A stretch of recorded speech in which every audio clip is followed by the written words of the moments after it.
Regardons ensemble un exemple d'une création d'un programme qui serait peut-être utile dans la vraie vie. Voici notre but. On veut créer un programme pour trouver la moyenne de l'âge des utilisateurs. Donc ici, j'ai déjà créé un répertoire, une liste de noms, Fred, Jean et Zoé, et leur âge correspondant. Et ce qu'on peut faire, on pourrait pour s'amuser ajouter des noms à cette liste. Donc, ce qu'on pourrait faire, on pourrait aller prendre notre liste de noms,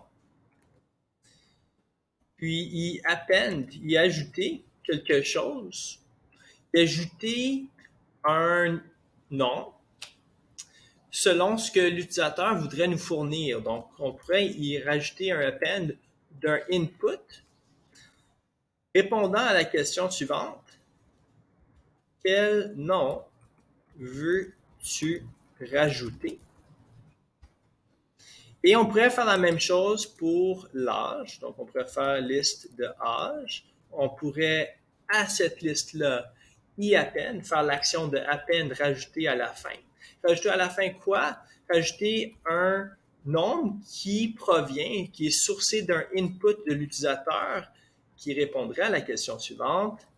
Quel âge? On peut faire ici quelque chose d'intéressant. On peut avoir F. Quel âge a? Et là, on pourrait inclure le nom de la personne même. Donc, le nom de la personne qui vient d'être ajoutée. Si tu veux, tu pourrais simplement écrire le nom comme cette personne. Tu pourrais écrire ça. Ça serait parfaitement correct. Parfaitement correct. Si tu veux faire quelque chose un peu plus avancé, ce que tu pourrais faire, c'est dire lister nom et ça serait le troisième élément ici. Ceci devrait fonctionner. On va vérifier si ça fonctionne. Mais on doit d'abord faire un print pour voir si ça fonctionne. On va faire print, liste de nom, et liste d'âge, bien sûr. Print, liste d'âge. On va voir si ça fonctionne. Est-ce qu'on veut rajouter un nom? Oui, on va rajouter Joe, on va dire. On va dire qu'il a 21 ans. Et on peut voir que ça a presque fonctionné. J'ai tout simplement pas mis ici la bonne chose, non.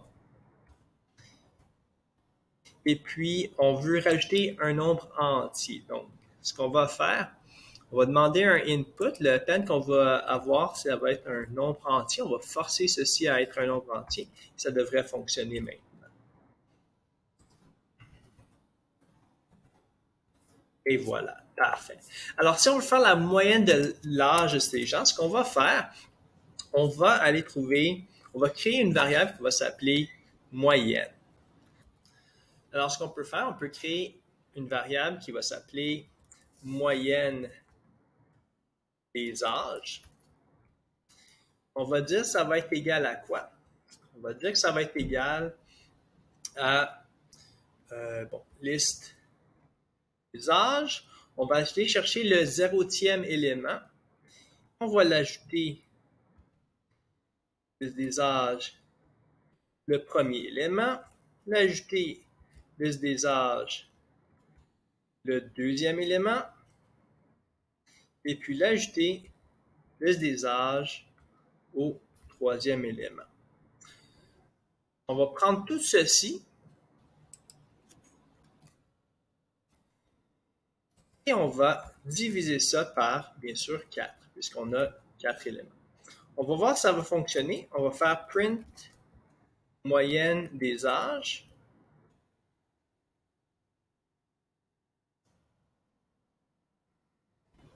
On va rajouter un nom ici. Et on obtient la moyenne des âges. Une façon alternative de faire tout ceci, puisqu'on voit qu'il y avait beaucoup de répétitions, c'est de la façon suivante. Donc, si vous essayez ce code-là, ça fonctionne tout aussi bien.